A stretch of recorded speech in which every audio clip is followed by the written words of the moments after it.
Good morning, everybody. It's your boy D Max. So let's talk. First, excuse me, I got a cold.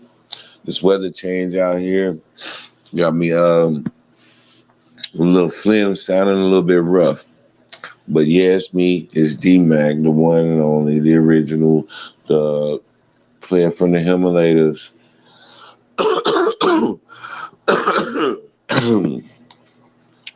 But I ain't no player. You see the title that I put up there, and yeah, that shit is real and it's true. I had to wait and make sure that this is definitely what the situation was going to be, because you know when you've been with somebody for a long time, long term, you say a lot of things in anger. You have those arguments, and you don't think that those arguments are going to be the end. But when you have that argument and you say things and you do things and you know that is the end, then you have to be accepting of that.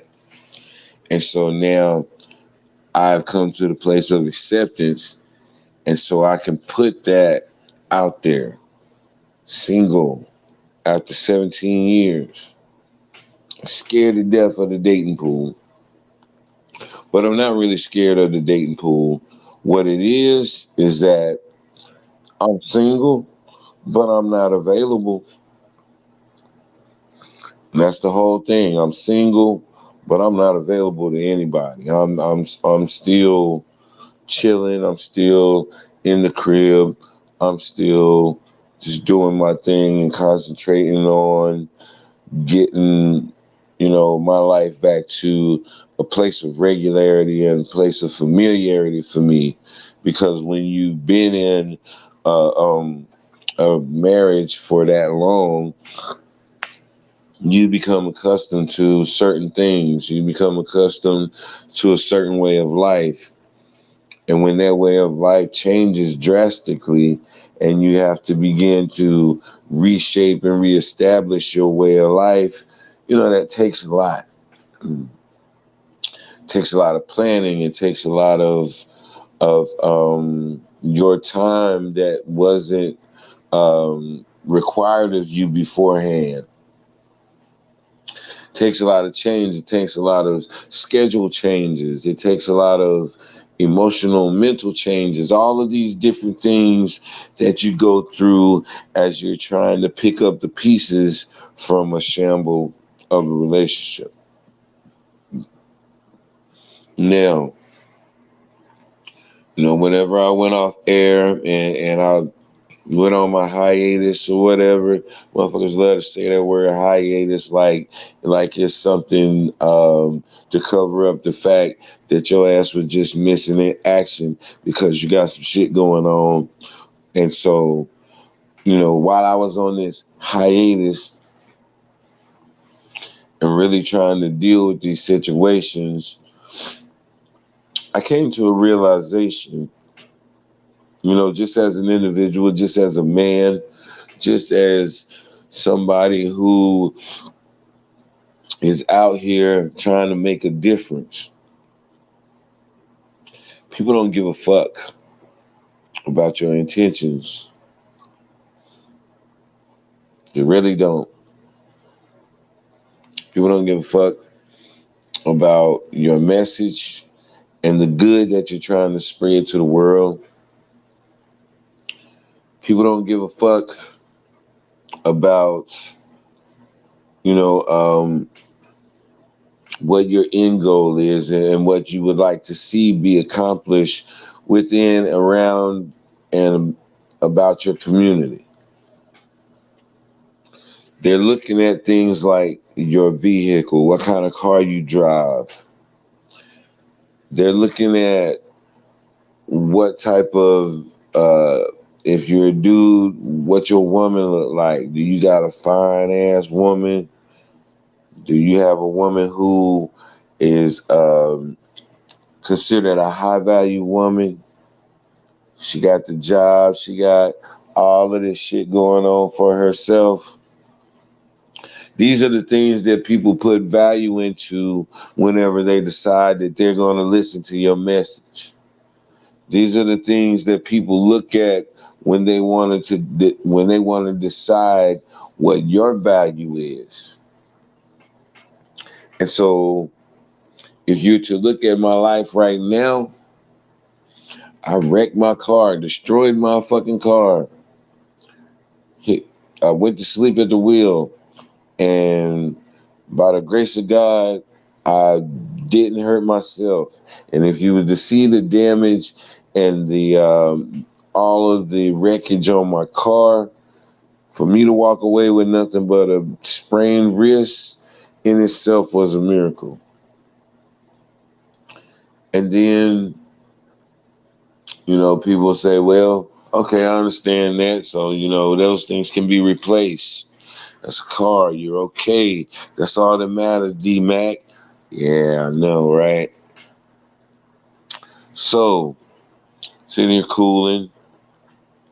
And now, another thing that people often use as a tool of judgment, it's also been taken away as well. It's my relationship. That's my marriage. And I don't know how to feel about this because, I've been through a breakup before. I've been through a divorce before. I was married before. And the feeling that I felt when that was over, that feeling of, we can't come back from this, it takes a while to sink in.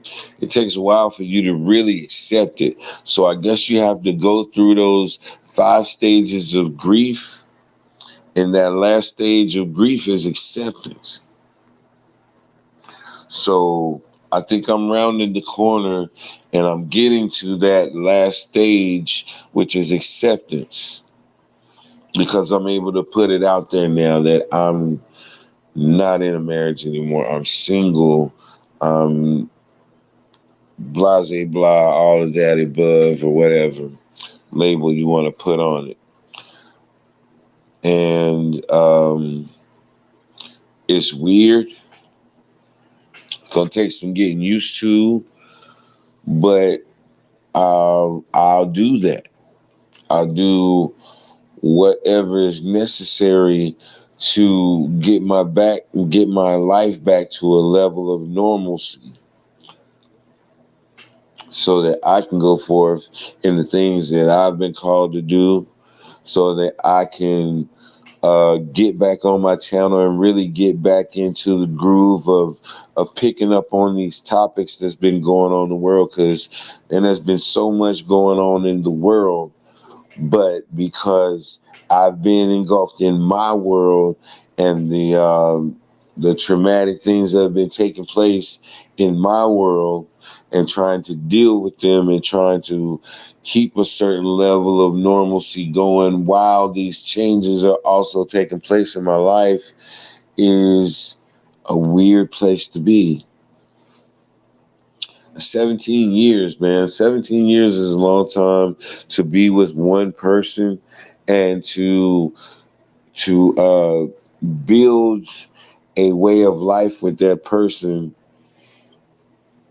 It takes a lot of compromise. It takes a lot of understanding. It takes a lot of give and a lot of take on your part over those cumulative years. Because in those situations, you no longer making decisions that are just affecting you. You're making decisions that are affecting your whole family unit. And you get used to that. And as you experience the loss of that relationship, and you have to go back to a place of making decisions that only concern you, it don't feel right. It don't feel right away. It's just like anything else that you have done for a long, long time, and you become indoctrinated in that, so to speak, because this has become a way of life. So that means that your Your structure is different in your household. Your planning is different. Your future endeavors have to include certain people because that's part of your immediate life. But my immediate life has now come to a place to where now I only have to think about me in my immediate future. Children are grown. Children are at an age to where they're doing their own thing in life. They're starting to build and grow and build their own life. Cool. But that relationship that was always there to keep you grounded and to keep you centered is no longer there. So now all of the reins are off. Now I'm just loose and wild and able to go and do things that I would normally not do because I had that anchor and because I had that thing that kept me stable. Well,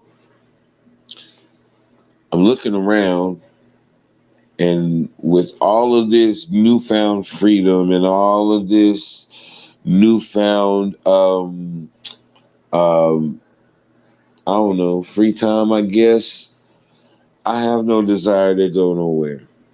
I have no desire to find anybody to fill in that time. I have no desire to to put myself back in the race right now.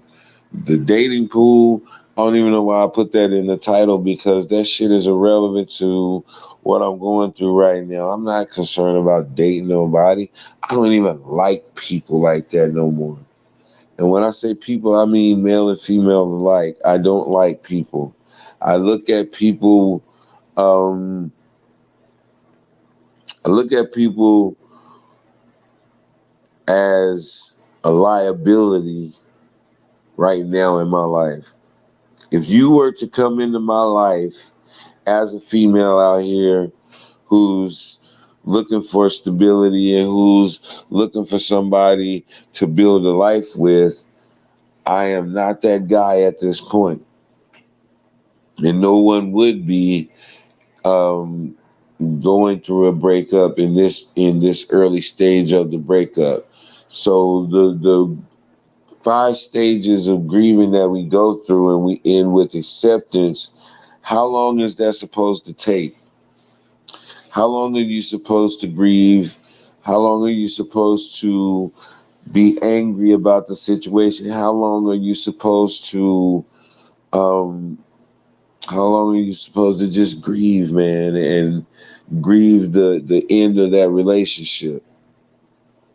Are you supposed to sit back and think about the good old times? Are you supposed to dwell on the bad times and the things that caused the relationship to no longer exist in your life? And if you are, how long are you supposed to do that? Because I'm not feeling none of that. Really and honestly, I'm not feeling none of that. For me to allow this relationship to end, that means that a whole lot of things had to go wrong. A lot of things had to go wrong because my marriage was one of the things I took pride in. My relationship and the person that I was in a relationship with was something that I was very proud of. It's something that I held in high regard at one point in time. And I'm not gonna say that same old line that most people say, like we grew apart and time caused us to split apart and shit like that. No, what I'll say is this: not using our time wisely to deal with things that will ultimately come back to be a large problem in the relationship is what happened. Allowing things to fester, allowing things that were said that needed to be explained go unexplained. um, not expressing your true feelings, and a bunch of other things play into the fact of why a person say it's better off for me to be by myself than to continue to go through this. And, I had my fault in things just as much as she had her fault in things, but it's too late to dwell on now. The damage has been done. The irreconcilable damage has been done. The hateful words that's been said with the intent to hurt, and all the malice you can find to put behind the sentence, all of that has been accomplished. We've said things that can't be taken back. Actions are being taken to show the other person that I don't want to be with you. I don't want you. I don't want this. All of those things have played out, and now it's at the point to where I'm not going to think back, because I'm thinking back on something that's been dead for quite a while. It's been dead for quite a long time, and so I'm not going to reminisce or reflect on death. But what I need to do is find life again. This is the hard part, y'all. Finding life again after you spent so much time holding on to a dead thing, and you just got the courage to let go of that dead thing that you've been dragging around.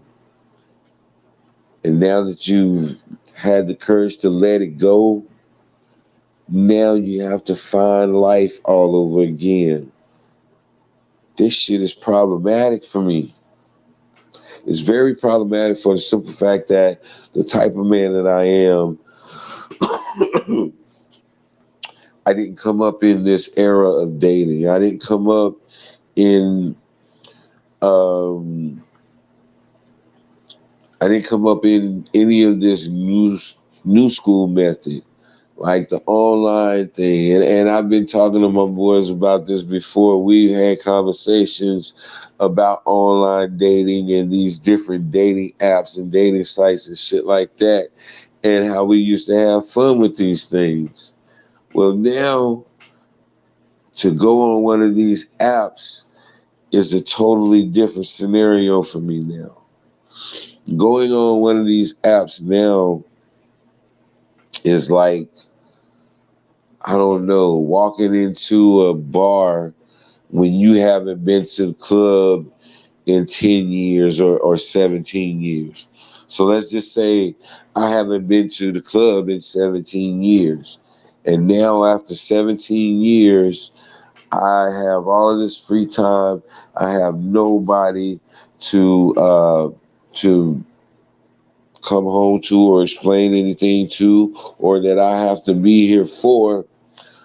So if I was to step up in the club tomorrow, what would that atmosphere be like for me? What would my mindset be going into the club? Am I going in there just to get a temporary piece of ass for the night? Am I going in there finding my next potential wife? What am I doing here? That's going to be my main questions. That's going to be one of my first questions. What am I here for? What is my end goal for the night? Yeah, back in the day, our goal was to go up in there, find us a nice honey, and see if we could smash. So if that takes place, am I going to feel obligated to do anything? Does this new age of dating require me to do anything different? Is the structure different for spending time with somebody? A lot of these people out here in this dating world do not want a committed relationship. A lot of them are open. A lot of them are just exploring. A lot of them are just doing whatever. And the way I came up and the way that I approach dating is considered obsolete. You know, bringing the flowers and all of the courting and letting a person know how much you really like them and that you want them to be your exclusive and all of this. A lot of that shit is considered being thirsty now. So if I go out there and I meet somebody and we really hit it off and I come on too strong because I don't want to be put in the friend zone, I definitely want you to know that I'm interested in you in a sexual way, but that's not the only thing that I want, because I don't want you to put this label on me of being a male chauvinist pig and only want one thing. And then you also, on top of that, have to be able to differentiate who's who. And what I mean by that is who's an actual woman, who's pretending to be a woman. And will I be able to notice that going up in the club with the way the lighting is and with the way things are, and you get a couple drinks in you, and all you know is you see a fat ass and you see a pretty face. But nowadays, that fat ass and pretty face can be connected to a man. And so I can't go up in the club and be as faded as I used to be back in the day, thinking that I'm going to fall up on a girl, say a few drunk ass lines. She going to pick up on that shit, and we going to go back to the spot, have a good time, and then go from there. Yeah, that concept and that scenario is not what's really happening today. And so you look at the sites like Plenty of Fish, you look at sites like, or you look at Snapchat, you look at shit, Grindr, you look at Tinder, you look at all of these different dating apps that they have out here with people. Some have high expectations, some have absolutely no expectations, but you have to be able to come into this atmosphere and move accordingly, speak accordingly. I'm sure after doing this for a while, I get the hang of it, and I'm sure that, you know, that will take care of itself. But that is not my concern right now. Dating is the farthest thing from my mind, because if I was to date, I would like to meet someone organically anyway. I don't want to do it through a superficial dating app. People don't take other people serious on dating apps. I know myself that I never took people serious on dating apps. I saw you as an opportunity to try to get some sex, and that's all I saw dating apps as back in the day. And so now, whenever I step out and I look at these dating apps and what they're offering and the type of females that are on these apps, I'm just scratching my head, because a majority of these females are soliciting you for prostitution. Yeah, that's one of the number one things that I encountered thus far, just looking through and just thumbing through different apps, is that they treat you like you a trick. And that shit is very problematic for me. Because if I come on here and I'm an unknown person to what this site has to offer, and I'm just bright-eyed, bushy-tailed, and I'm optimistic about meeting somebody, and there it happens. I actually meet somebody, and they say, hey, or hello, or what's up, whatever greeting that is used nowadays to get your attention. And we start a conversation, and I'm like, yeah, I'm feeling this. I like what she's saying. I like where her mind is. I like where her heart is. Her profile said this, this, and that, and she's that to a T. I like that. And then we start to see that the persona that was put before us is not the person that we actually meet. Because they have an opportunity to recreate themselves anytime they want to on any of these platforms. You have people out here who have made this fabricated resume for themselves. And now, whenever you start to talk to them and you start to try to click with them, their behavior and their attitude does not match up to that resume that they have on that page. And so I'm like, okay, I'm getting mixed signals from this, but I'm going to rock with it anyway. And we'll go through the motions, and um, we'll learn the hang of each station or each channel and what type of atmosphere it is. But the treating you like a trick thing comes from these sites that allow females to sell their body on these sites. And I'll say names, I don't give a fuck. Snapchat is one of the main fucking ones. When you go on Snapchat, you see all of these different avatars. Everybody is an avatar. But when you click on those avatars, or you click where they've shared a snap with you, and you see the pictures of the girls shaking the ass, you see the pictures of the people who are trying to put their assets out there to be seen so that they can attract whoever they're trying to attract.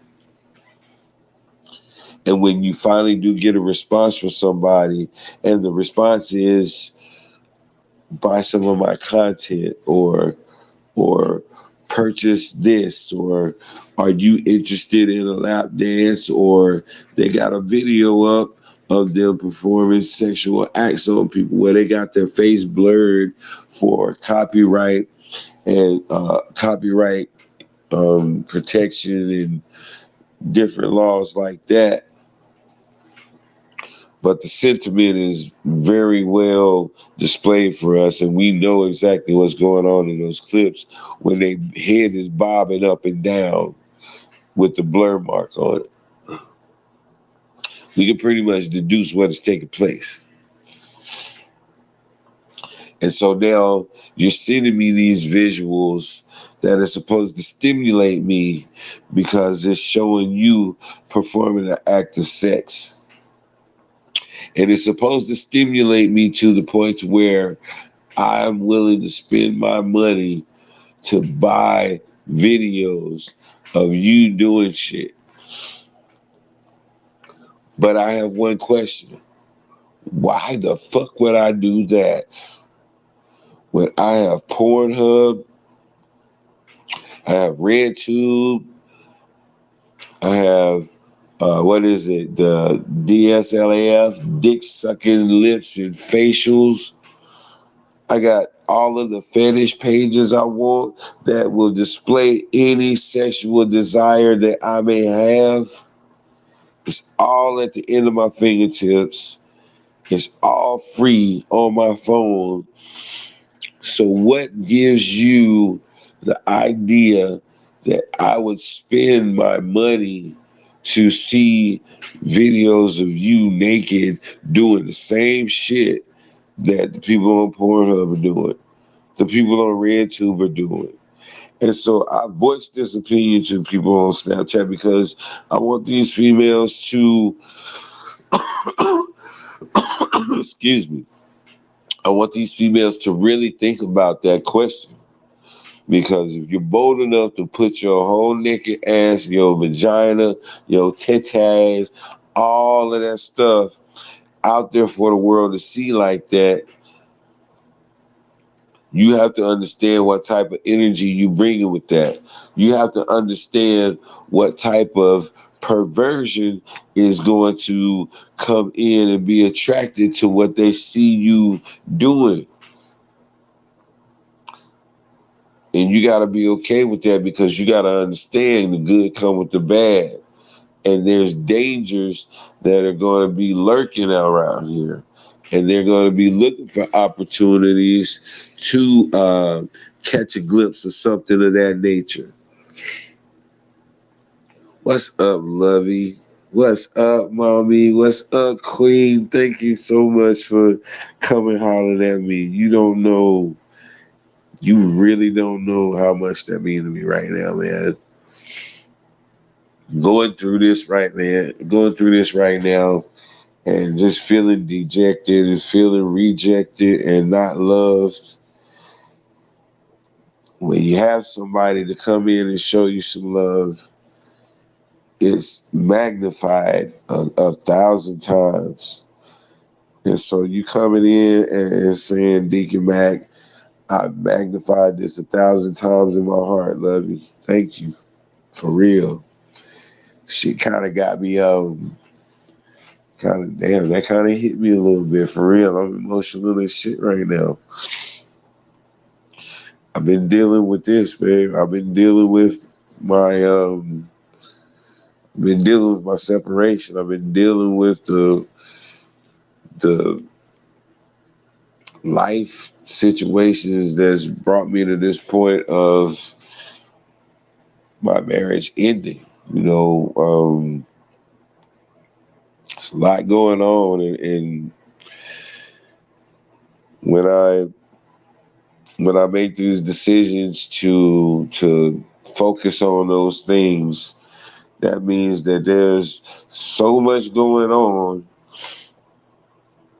that, you know, it's going to require extra energy on my part just to now get through it.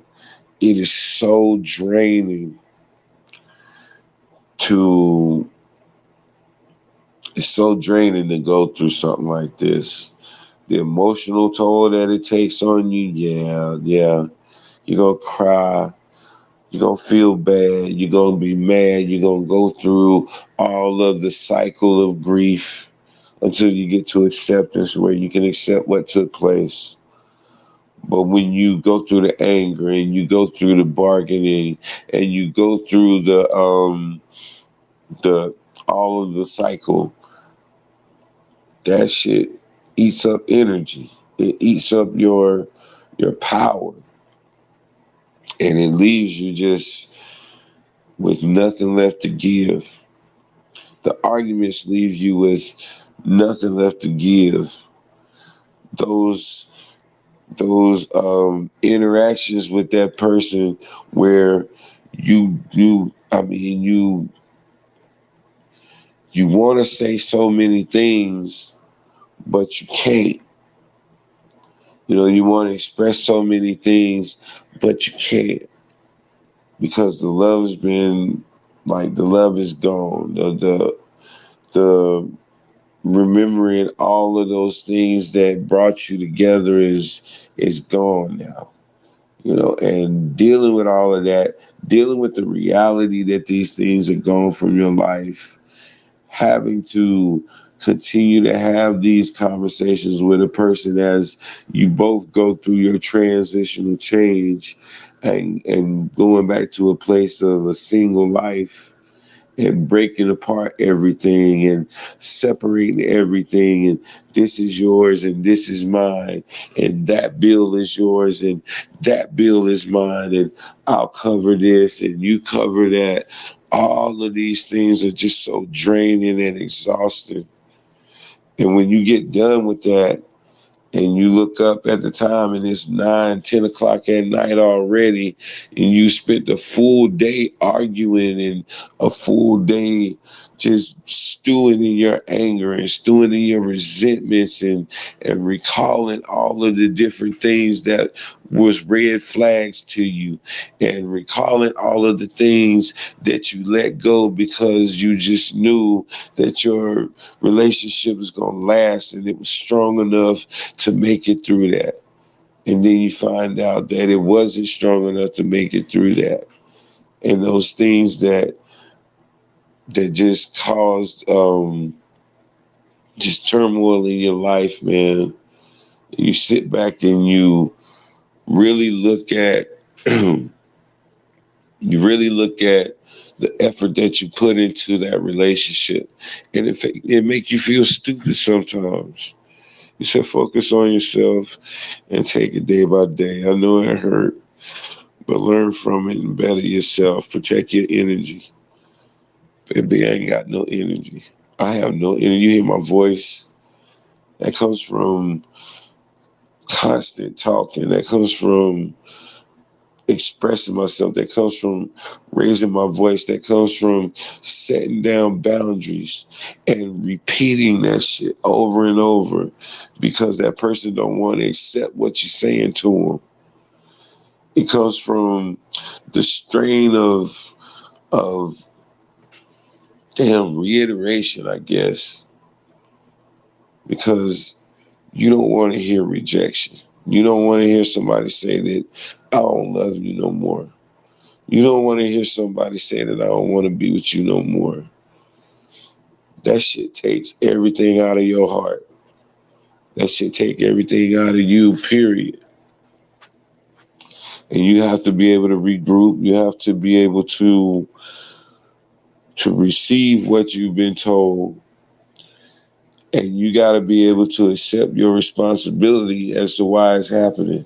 Because it's not like that person wasn't provoked to come to that conclusion in their life. So now you're thinking something's wrong with you. You're starting to look at your inadequacies. You're starting to look at your shortcomings. You're starting to look at decisions that you made that adversely affected your relationship. But because you was taking things for granted, because you've been with that person for so long and they've understood so many things and they've forgiven so many things and you took that for granted, and now that's been taken away, and you see that a lot of those decisions that you made weren't as important as you made them out to be in that moment. And there were things that could have waited. But by you putting those things on hold and paying attention to the relationship, would that have even mattered anyway? You know, all of these draining questions that you have going through your mind all the time. You're trying to sleep, but you're not at peace because you're still in the same house with that person. They're in a whole nother room. You in a whole nother room. You never thought that you would get to that place with this person to where at one point y'all were inseparable and now you can't stand to be around each other. All of these things drain you. They drain your heart. They drain your mind. And there's nothing you can do about it except for work through the process. I'm a strong ass man. I swear I am. I can endure a lot of things, but this, you know,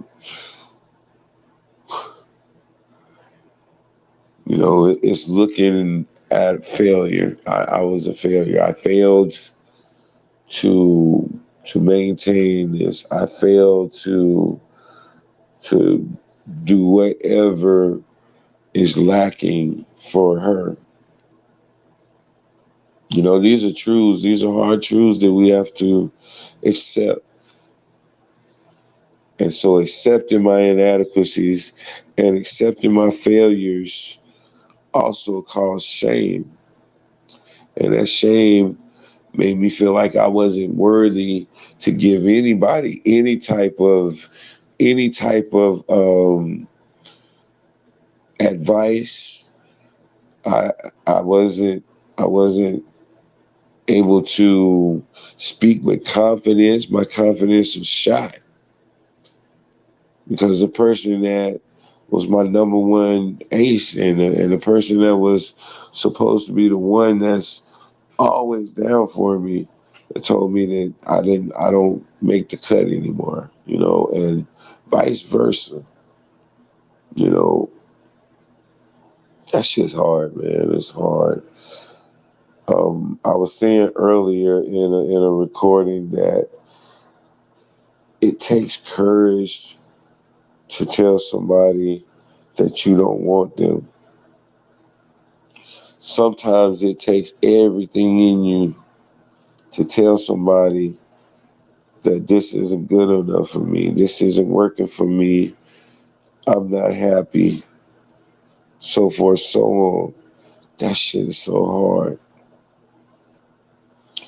And when you do that and the person's response to it is not what you expected,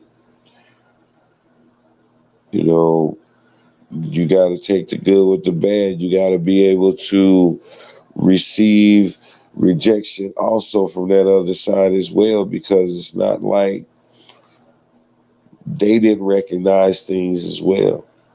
If you recognize that there was problems that was making it hard for you to accept your relationship in its state, then know that that other person realizes those things as well. And just because y'all haven't said anything to each other, that's merely because you haven't gotten up the courage to be able to put voice to your discomfort or your disapproval. So now it's bubbled up to the point to where you're being inconvenienced and you're going through so much turmoil and so much negativity and toxic things that you got to let it be known. You know, that's your only way out. That's your declaration of I give up, I surrender. It's letting them know I don't want this anymore. I don't want to cry anymore. I don't want to hurt anymore. I don't want to be uncertain anymore. All of that shit it requires courage for you to admit that to somebody. And then to hear them say that, yeah, I've been feeling that same way, but I didn't want to say anything until you said something. Y'all both been going through some hurt. Y'all both have been going through unstable relationships. And yeah, that shit breaks you. It really does. But, you know, it's nothing that I'm not going to bounce back from. It's not something that I'm not going to sit and learn from and grow stronger and wiser from. It's not something that at some point I'm going to be able to appreciate the blessings in it and also the lessons in it. But I don't see it from that standpoint right now because I'm still in the midst of it and I'm still fighting through it and I'm still putting on a mask and I'm still, you know, talking to this person and, you know, until everything's get hashed out and everything becomes final, you know, dealing with this person is still in my life. And I'm not able to start my process of getting over that person as long as their face is still being seen by me on a regular basis. So, yeah, this whole process of the splitting up and the rejection and all of those things that were never said before because it felt like this marriage was salvageable.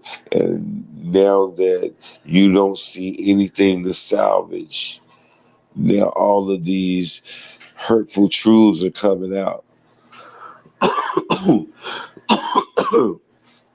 You got to take that. You got to wear that. You got to stomach that. And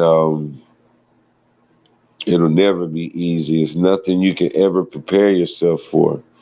You can think about it in your mind. You can play that scenario over and over again, but it'll never prepare you for when those actual words hit your ears. So Yeah, it's definitely an emotional roller coaster. It's a very trying time in your life, but I need to be tried on this end because that's going to determine my attitude going into my future. Um, I don't want to leave feeling jaded. I don't want to leave feeling like um, it's a loss or something has been taken from me, because nothing has been taken from me. Everything has been willingly given over.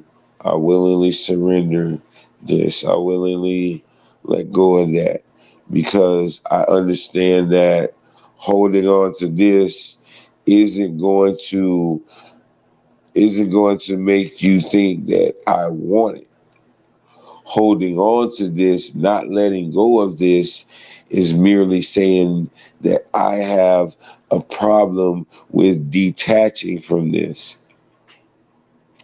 This is something that's been in my life for a long time. So for you to just take it away is not going to be easy. I'm not going to just let go freely. I'm not going to just let it slip through my fingers. I still got a hard clutch on certain things, but I got to let go.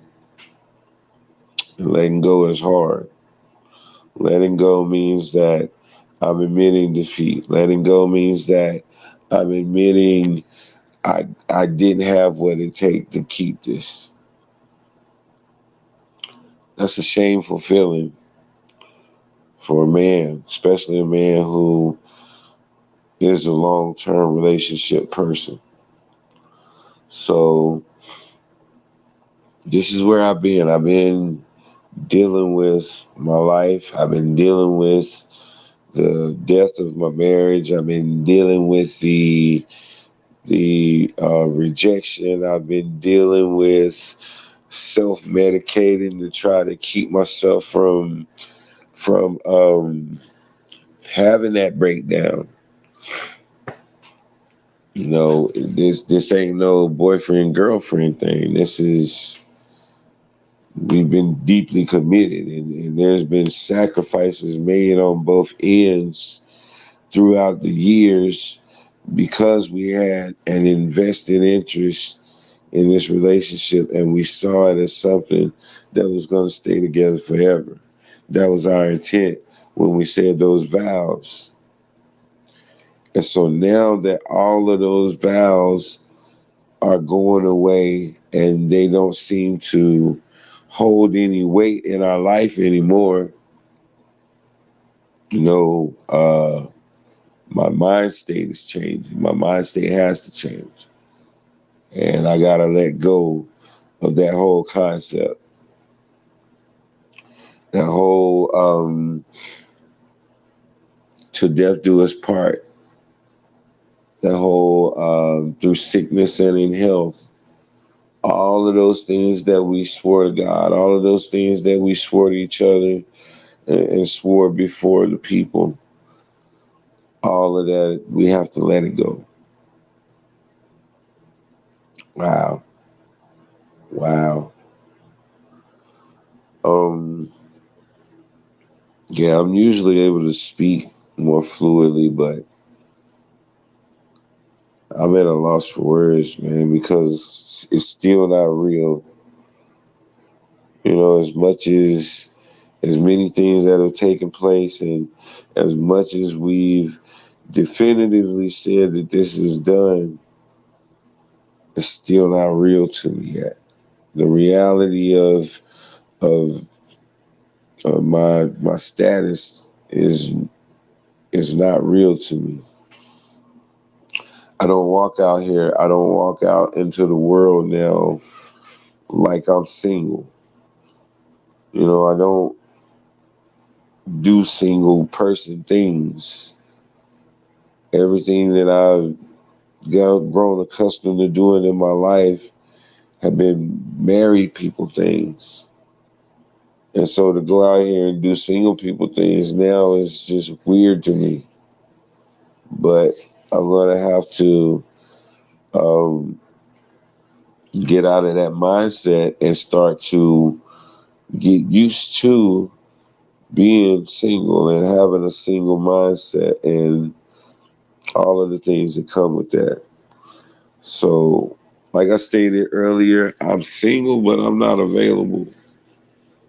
I won't be available for a long time because there are things within me that are definitely going to have to be addressed and going to have to be dealt with um, in therapy, in counseling, or whatever, um, with my higher power, me gaining understanding from him.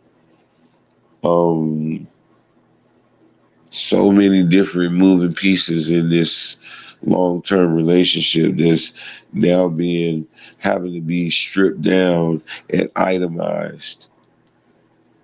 Sitting in here tonight and just going over next month's bills, how drastically it's changed now because obligations have changed and responsibilities have changed. And so just something as simple as how we used to pay the bills, now that's foreign to me. Now that's changed. Now it's different. So all of these changes in my life that are happening right away, it's throwing me, and I'm trying to get used to it. But I will at some point. Um, yeah, yeah, man. What else can I say? What else can I say?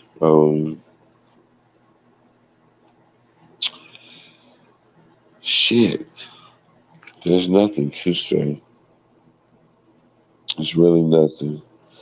Because if I start to really express what's really on my heart, I'm gonna be honest, crying of some shit. And believe me, I don't care about crying. That don't have any reflection on me as a man. I should cry and get a lot of this shit out of me because crying is just a purification process that our body has to go through in order to wash out some of these impurities that's in our heart and some of these thoughts in our mind and just get that release. But that's not gonna happen tonight. I don't want to dwell on this. I don't want to keep thinking about it. It's hard enough to sleep. Um, and it's hard to maintain the boundaries of this new setup. That's the main thing is maintaining new boundaries. Never wanted to have boundaries on my wife. Never wanted to have um, discord with her. I never wanted it to be to a place to where we could openly and freely communicate with each other without the malice and without the anger and without the bitterness and the resentment. But some things can't be avoided, right? So, you know,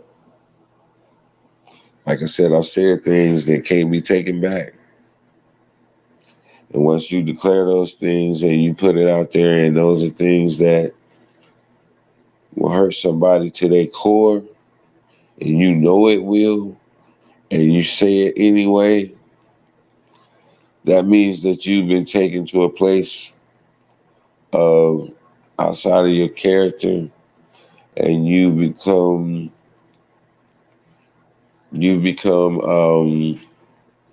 guided by emotion.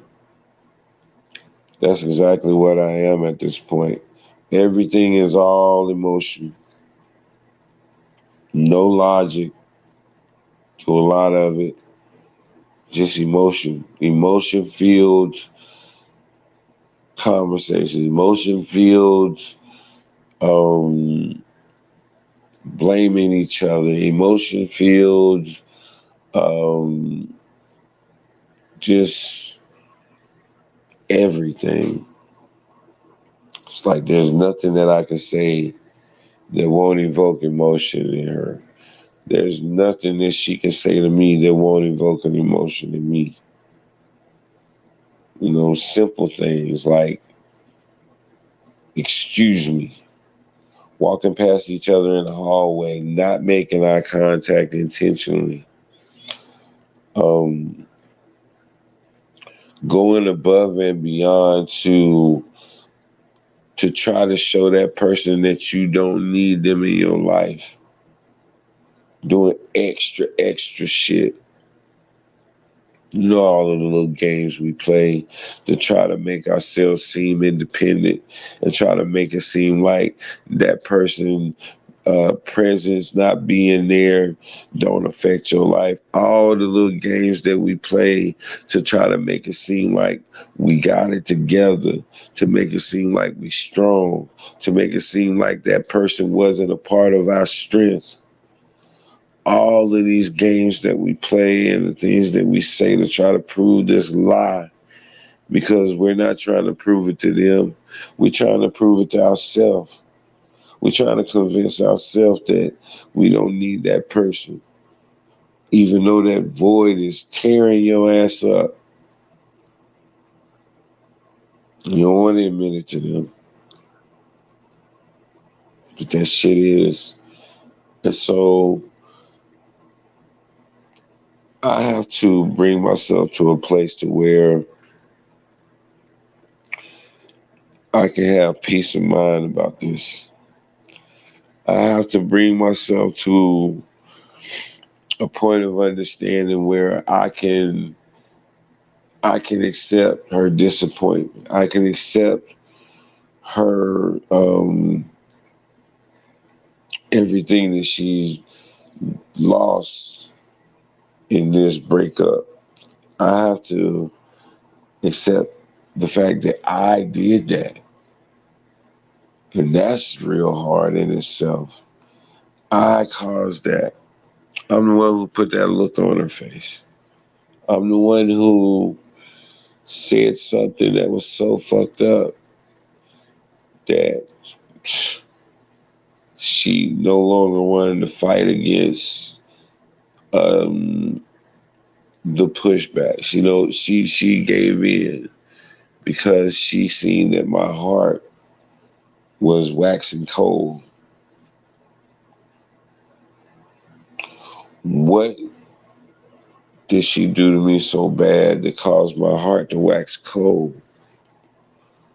What is so unforgivable that, I'm sitting here and I'm stuck like I am, and I can't really voice or express how I really feel about that to her, because I don't want to show weakness, and I want to show that this breakup is going to it's not going to weaken me. Shit. I guess we're just gonna have to be honest, because a lot of the things that I just explained are false emotions and silly games that we're playing to try to make the other person think that, you know, their presence was most important, not mine, and vice versa. Children shit. We've been reduced to the mind of a child. We've been reduced to the games of a child.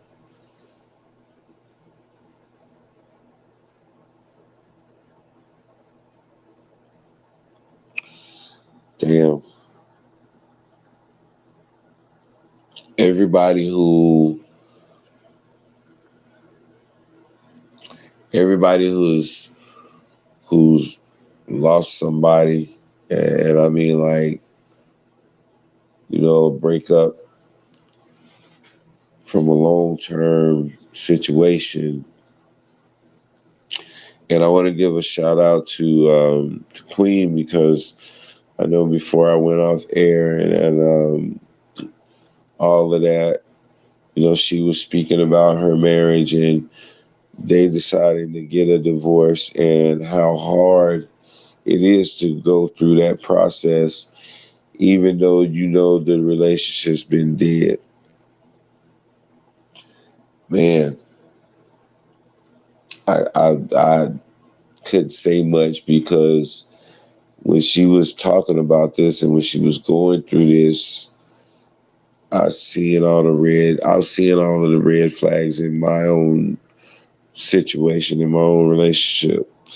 I was seeing um, things that were not being dealt with that were going to inevitably come back and be a major problem in my relationship because neither one of us saw the need to address these things. So all of these little red flags that I was seeing during the time that Queen was talking about her marriage ending and her getting the papers and getting all this stuff finalized, it just, it made me think. It made me really look at does my happiness lie? Does my happiness lie in the security of a miserable marriage? Or does my happiness lie in being able to break free of a stronghold that is killing you, that is making you bitter, that is making you angry? But by you being able to release that stronghold, you are making a declaration that you want joy. You prefer peace. So now where am I going to get that peace and that joy from? What is going to be the source of my peace? It's going to be the source of my joy. All of these things come up. And trying to find an answer for those things is worse. But I know that my joy and my peace cannot be found in trivial things. I know that my joy and my peace can't be found in a new person. So going out here to find a rebound or to find a substitute person to try to give me what this other person couldn't give me is not the answer. Not right now. I'm not looking I can't be looking for that right now because I'm only going to take it for granted and I'm only going to use it for temporary gratification so that I can get my fix, so that I can feel secure again, and so that I can prove that I can get somebody who wants to be with me and somebody who's going to accept me for me. But do I really know that that's what that person is there for? I don't want to deal with that right now. It's way too much still on my plate for me to bring on a new person now and try to get them to be something that I need when that may not even be their role in my life. That's unfair. It's unfair for me to do to anybody. Um, yeah. Shit. I'm sorry, y'all. I'm looking for words. I'm looking for words. I'm looking for something that's gonna make sense. And the more I think, the more things don't make sense. The more I try to to find logic in our actions, the more I can't. The more I try to find a silver lining in this cloud, I can't. So I throw these questions out there. I throw these scenarios out there to myself, and I know the answer to a lot of them, but I don't want to accept that answer.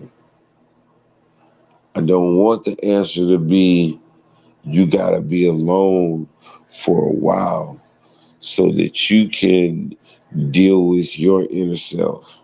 I don't want to hear that. I don't want that to be my next endeavor, but it has to be. So I got to accept that.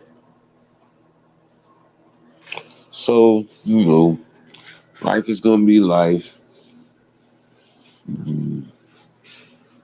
It's going to move on.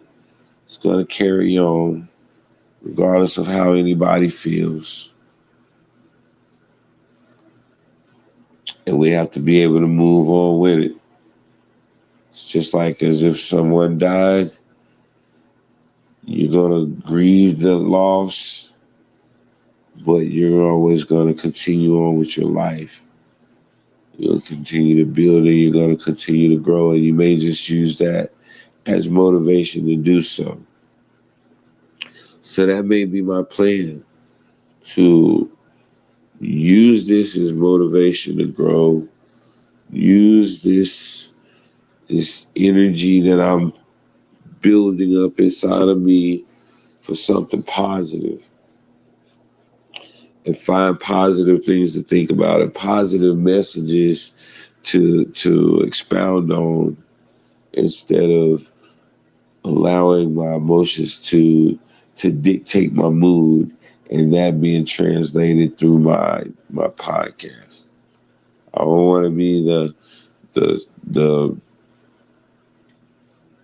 I don't want to be the sad single guy. I don't want people to see me as that. So should I be concerned with the image that I'm portraying right now? Because I'm really, really hurting, and I'm the guy that wear my emotions on my sleeve, so I can't hide it. You're gonna hear it in the crack in my voice. You're gonna hear it in the attitude that I speak with when I speak on certain things. You're gonna hear it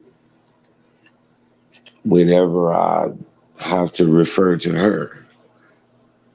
And I don't want to be petty and refer to my wife as her, because she's far more than that. But at the same time, she's her. I don't want to say her name. I don't want to. Oh no, I don't want to have that thought in my head, man. Just everything is magnified 100 times right now. So anything that would normally be a small thing is very huge right now. And that's a process that I have to go through. So I'm gonna get off here right now. I'm gonna go and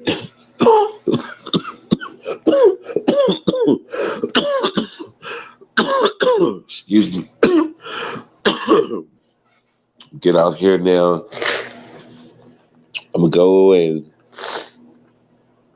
I'm gonna dwell on all of this that I just said for probably about the next hour and a half, until I'm able to doze off to sleep. Because there's no way that you can talk about these things and address them, even though you address them vaguely.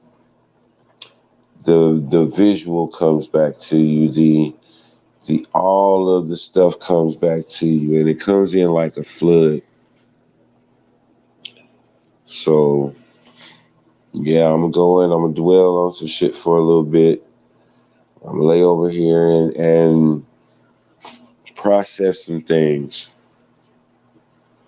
Got to process a lot of this information because accepting loss is very hard, man. And accepting a loss of someone who didn't die, someone that you still have to deal with, is very tough. So yeah, I gotta power up. I gotta rebuild my confidence. I gotta rebuild my heart. I gotta rebuild my trust. I gotta rebuild everything. But it's gonna happen. Just take time. I thank y'all for coming in, listening to this half-ass vent session, or just I don't know what the fuck I'm doing. I don't know what the fuck I'm saying. All I know is that I value my community. I value my YouTube community. I value all of y'all who come in and show me support. And I want to be able to, I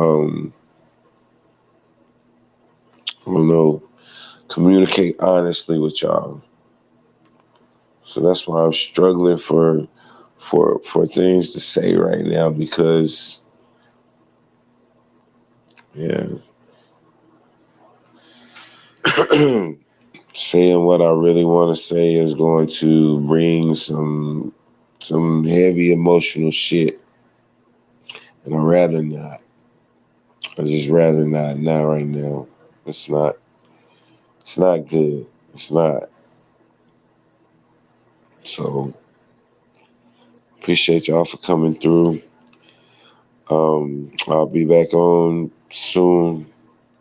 It's your boy D Mac, man. Y'all know what I say. Sticks and stones can break your bones. Word can always heal you. I'm out.